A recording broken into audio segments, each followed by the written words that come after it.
네, 감사합니다. 오늘 우리 함께 보실 말씀은 디모데후서 2장 1절에서 14절입니다. 디모데후서 2장 1절에서 4절 말씀. 제가 가진 책으로 345장 그렇습니다. 디모데후서 2장 1절에서 4절 같이 읽겠습니다. 내 아들아, 그러므로 너는 그리스도 예수 안에 있는 은혜 가운데에서 강하고 또 내가 많은 증인 앞에서 내게 들은 바를 충성된 사람에게 부탁하라. 그들이 또 다른 사람들을 가르칠 수 있으리라. 너는 그리스도 예수의 좋은 병사로 나와 함께 고난을 받으라. 병사로 복무하는 자는 자기 생활에 얽매이는 자가 하나도 없나니 이는 병사로 모집한 자를 기쁘시게 하려 함이라. 아멘. 예. 오늘은 이 종교개혁일이고요. 종교개혁을 통해서 개신교가 탄생이 되었죠. 그런 면에서 교회마다 10월 31일 마지막 주를 종교개혁 주일로 기념일로 드리고 있습니다. 그런 면에서 오늘 특별히 작년 같은 경우는 말씀을 따라서 5대 원리를 살펴봤는데요. 오늘은 특별히 그렇게 안 해도 관계가 있는 내용이어서 오늘 본문으로 대신하도록 하려고 합니다. 오늘 본문 우리가 읽었던 것처럼 자기의 자식은 아니지만 복음으로 낳은 아들, 자신이 전도했든지 아니면 설교를 들었든지 간에 바울의 제자가 된 디모데라고 하는, 엄마는 유대인이지만 아버지는 헬라인이었던 이 디모데에게 바울이 두 번째 편지를 쓴 것입니다.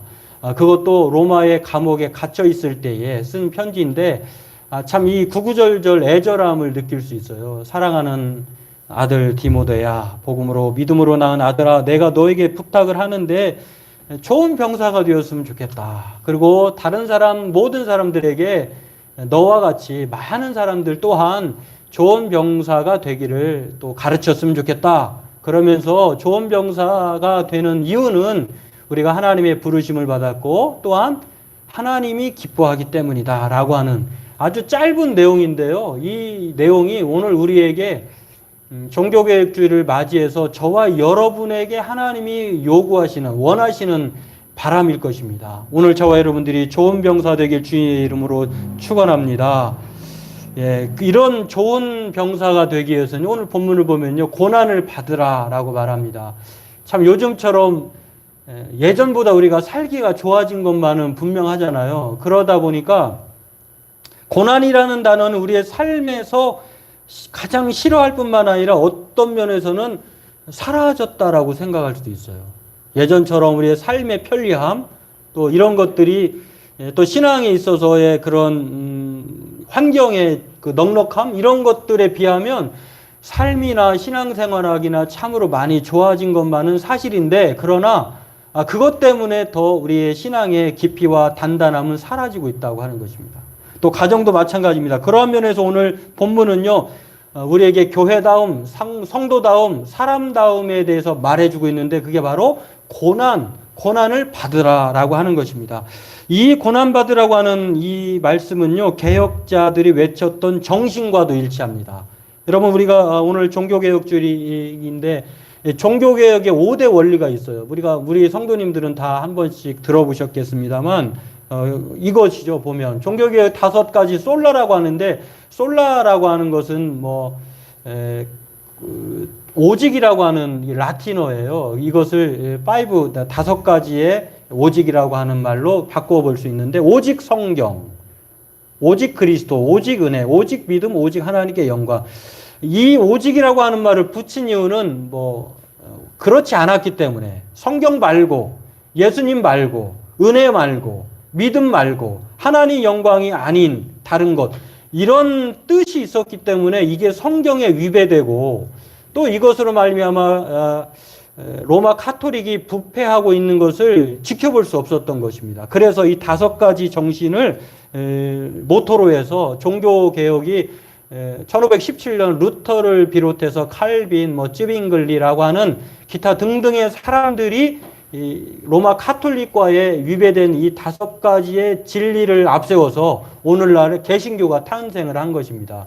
그래서 장로교, 침례교, 성결교, 순복음, 감리교 이런 개신교들이 오늘날에 존재하게 되는 것이라고 하는 것입니다. 그러므로 오늘 우리도 오늘 본문 말씀을 통해 종교개혁자들의 정신을 기를 뿐만 아니라 하나님이 기뻐하시는 다움을 왜 고난을 받음을 통해서 갖게 되는지를 살펴보고 함께 은혜 나누기를 원합니다.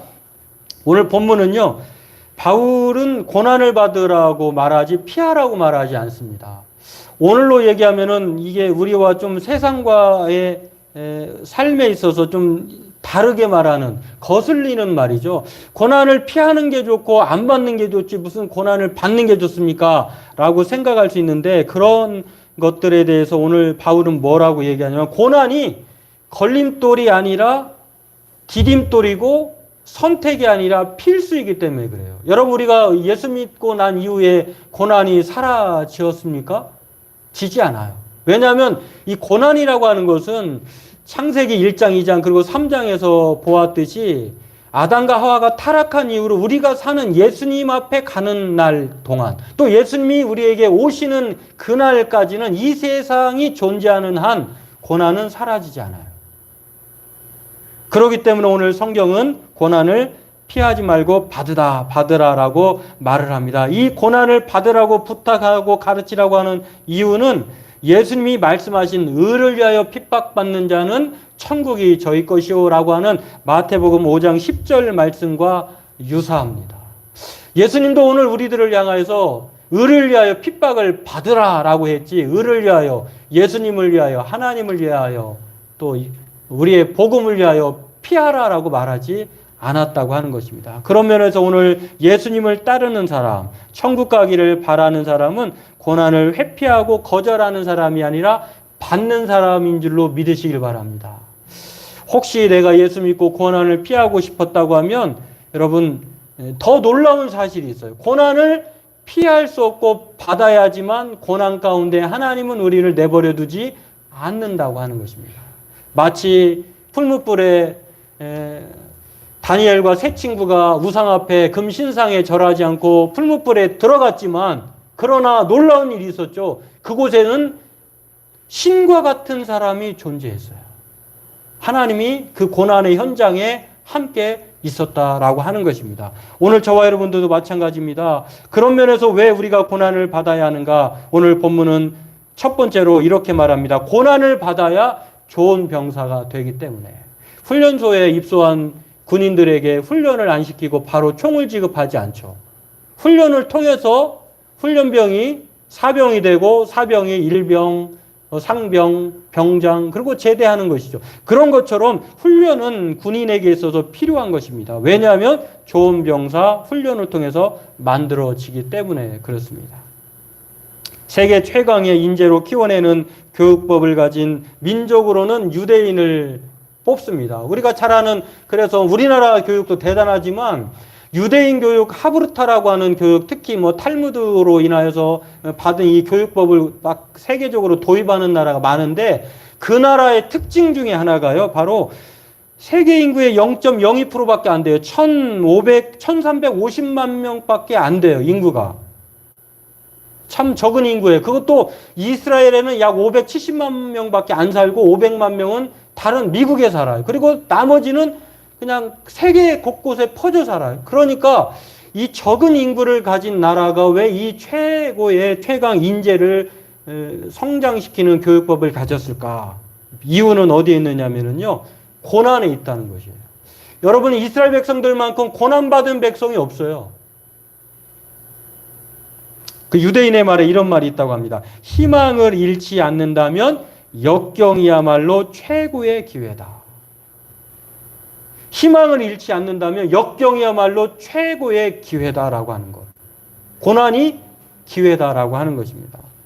그래서 유대인들은 자녀들에게 어렸을 때부터 자발적인 고난을 마다하지 않게 한다고 해요. 자신들이 누구보다도 많은 고난과 역경을 받아서 이렇게 최강의 인재를 만들어내고 또 그렇게 세계에서 노벨상을 뭐 35%나 받을 정도로의 인재를 만들어내는 것은 바로 그 역경을 통한 고난을 잊지 않는 교육법에 있다는 것입니다.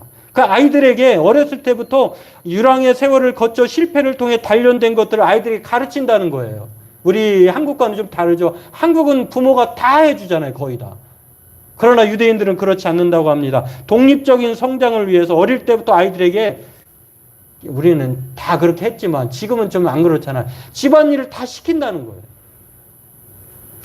자기가 할 수 있는 일은 스스로 할 수 있도록 사소한 집안일부터 크고 작은 대소사의 일을 아이들에게 맡긴다는 것입니다. 고기를 잡아주지 않고 잡는 법을 가르쳐 준다는 거예요. 이렇게 성장한 아이들이 큰 인물이 된다는 것을 유대인의 교육법을 통해서 알 수 있는데요. 고난을 받아들인 아이들이 성장한다는 것을 이들을 통해서 알 수가 있다는 것입니다. 고난이 왔을 때 고난을 대하는 사람들의 태도 세 가지가 있습니다. 여러분과 저를 한번 생각해 보세요. 나에게 고난이 왔을 때 나는 고난에 어떻게 대하는가? 첫 번째는 어떤 사람은 고난이 오면은 도망가는 사람이 있어요. 피하는 사람이 있어요.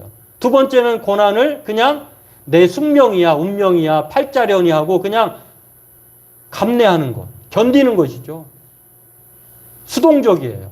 적극적이지 않아요. 그런데 고난을 통해서 가장 이상적인 태도가 있는데, 그래, 고난은 분명히 나에게 뭔가 의미가 있을 거야. 유익이 있을 거야. 이 고난을 성장의 기회로 받아들이는 사람. 그렇습니다. 이 세 종류의 사람 중에 가장 많은 부류에 속하는 사람이 어떤 사람일까? 아마도 그냥 뭔지 모르지만 그냥 지나갔으면 좋겠어 하는 수동적인 두 번째 태도일 것입니다. 그러나 성경이 우리에게 바라고 가장 이상적인 것은 고난이 왔을 때에 훈련병이 훈련에 임하여서 강한 군사가 되기를 소망하는 것처럼 고난을 기회와 성장으로 받아들이는 사람. 그런데요, 이 유형이 사람이 성격이 다르듯이 혈액형이 다르듯이 삶의 방식이 다르듯이 고난에 대한 대처에 대한 태도도 다르다고 해요. 심리학자 조지 보나노라고 하는 사람이 고난이 문제가 아니라 고난을 어떻게 받아들이냐의 문제라고 태도라고 말을 했어요. 고난은 누구에게나 온다는 것이에요. 그런데 고난에 대해서 어떻게 임하느냐, 그 태도가 그 사람의 삶을 결정한다는 거예요.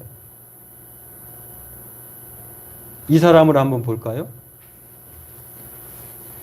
조셉 필라테스라고 하는 사람이에요. 조지프 필라테스라고도 하는데, 이 사람이 어릴 때부터 구루병, 천식을 앓는 등 몸이 약했다고 해요.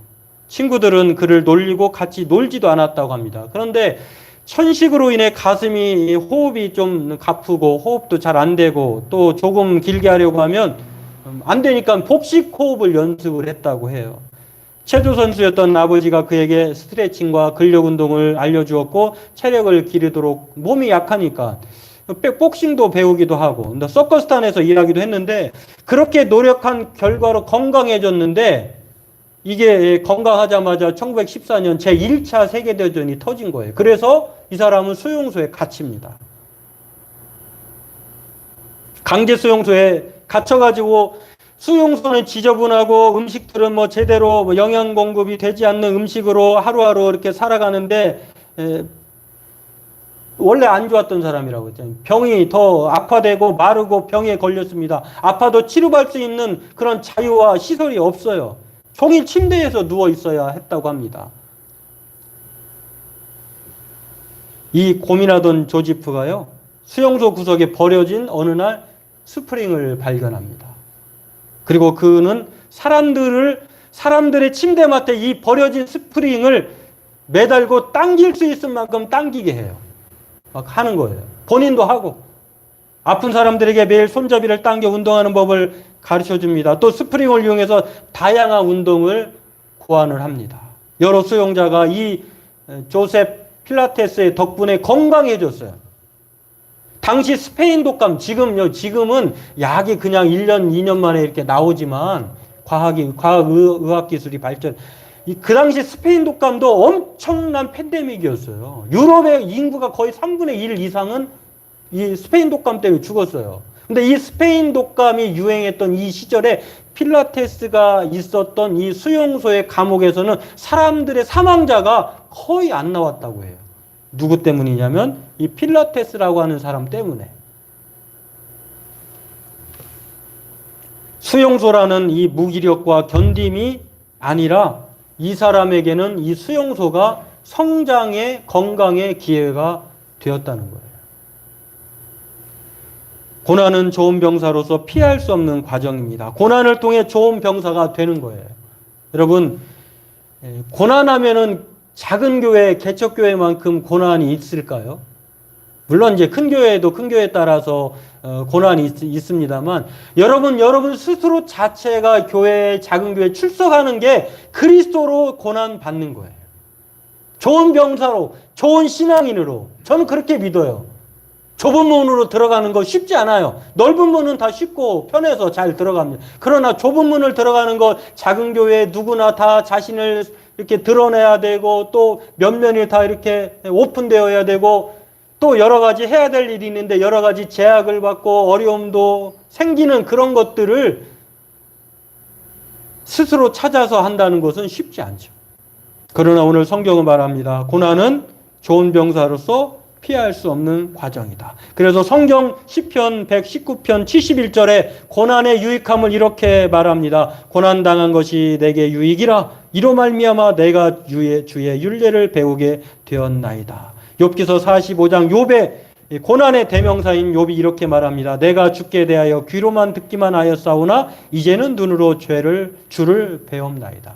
고난이 없으면 우리가 교만해져요.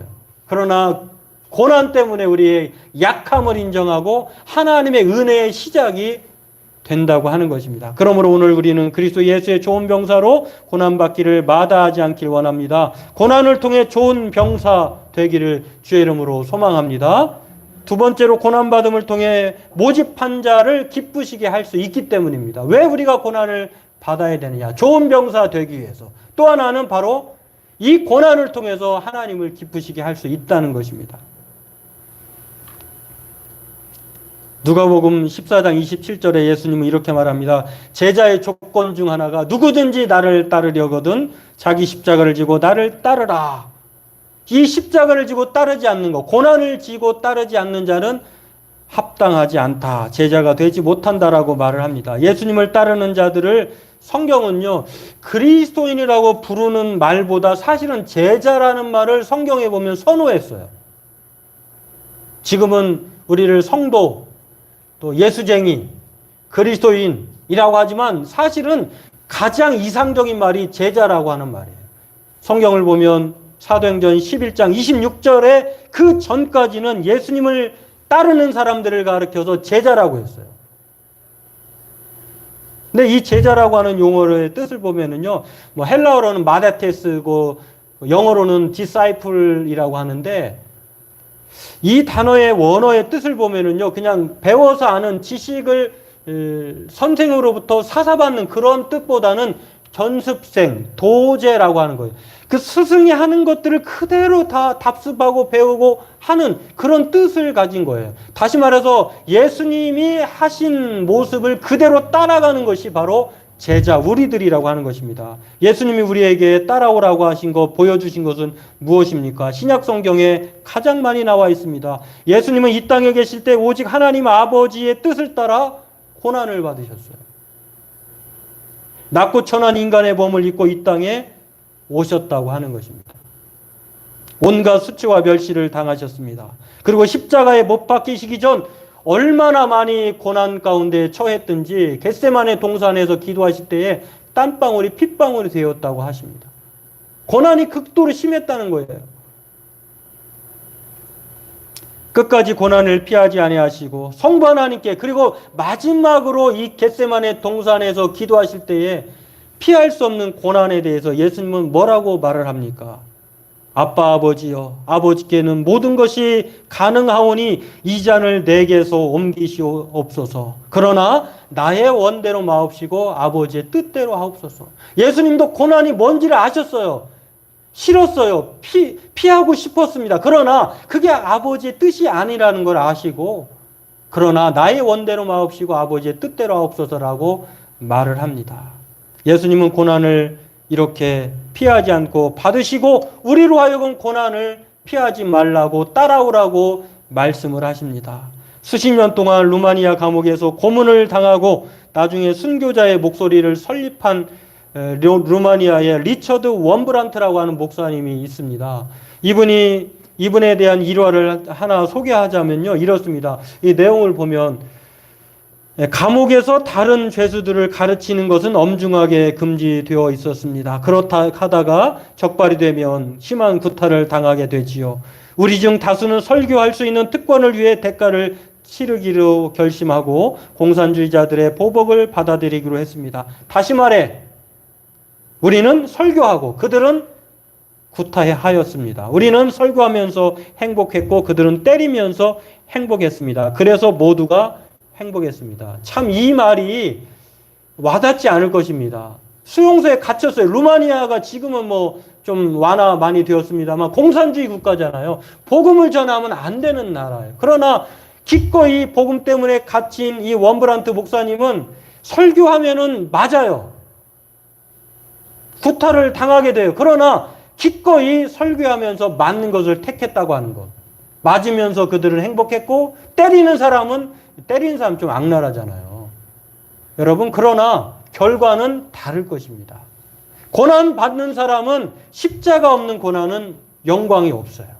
고난 받을 때에 의를 위하여 핍박받는 자가 천국이 저희 것이 된다라고 말을 합니다. 그리스도를 따르는 러시아의 소설가 알렉산더 솔제니친이라고 하는 사람이 있습니다. 이분도 투옥 생활을 합니다. 투옥 생활에서의 삶을 이렇게 고백을 합니다. 나는 지난 투옥 기간들을 돌아보며 이런 놀라운 고백을 합니다. 감옥이여, 너는 내게 얼마나 축복이었는가. 우리는 솔제니친이라 원브란트 목사님처럼 감옥에 갇히지는 않습니다. 그러나 어떻게 보면 저와 여러분이 코로나19라고 하는 이 감옥을 1년 9개월 동안 경험하고 있는지 몰라요. 이러할 때 저와 여러분들이 예수 그리스도를 위하여, 신앙을 위하여, 하나님의 영광을 위하여 고난당하고 있는가? 아니면 더 편한 삶을 쫓아 살아가고 있는가? 오늘 우리가 이것을 생각해보고 돌아보기를 원합니다. 우리에게 고난은 멸망이 아니라 영광의 기회예요. 고난을 통해 우리는 우리 자신의 교만을 알게 될 뿐만 아니라 우리를 준비시켜서 하나님께 영원한 영광을 돌리게 된다고 하는 것입니다. 성경은 이렇게 말합니다. 로마서 8장 17절에 자녀이면 또한 상속자 곧 하나님의 상속자요 그리스도와 함께한 상속자니 우리가 그와 함께 영광을 받기 위하여 고난도 함께 받아야 할 것이니라. 고난 없는 영광은 없다는 것이에요. 고린도후서 4장 17절에도 우리에게 나타날 영광과 비교할 수 없도다. 환난에 경한 것 때문에. 그리고 베드로전서 4장 13절도 이렇게 말합니다. 고난에 참여하는 것으로 즐거워하라. 너희로 즐거워하고 기뻐하게 하려 함이라. 물론 여기서 말하는 고난은 내가 잘못해서 고난받는 그런 고난이 아니라 그리스도를 위한 고난, 신앙을 위한 고난, 내가 가정을 위해서 십자가를 져야 하는 그 고난. 여러분, 부모님들이 희생과 헌신하지 않고 어떻게 자녀들 양육하고 가정을 화목하게 할 수 있겠습니까? 교회도 마찬가지예요. 우리의 삶도 마찬가지입니다. 바라기는 오늘 고난을 피하지 않는 우리 군포 자유교회 성도님들 되기를 원합니다. 그래야 좋은 병사, 좋은 교회, 좋은 성도, 좋은 사람이 됩니다. 또 그것을 통해서 하나님께 영광을 돌릴 수 있다는 것입니다. 바라기는 저와 여러분들이 이 고난 때문에 뒤로 물러나는 인생 되지 말고 고난을 통해 하나님께로 나아가는 구원함에 이르는 믿음의 제자 되길 주의 이름으로 축원합니다.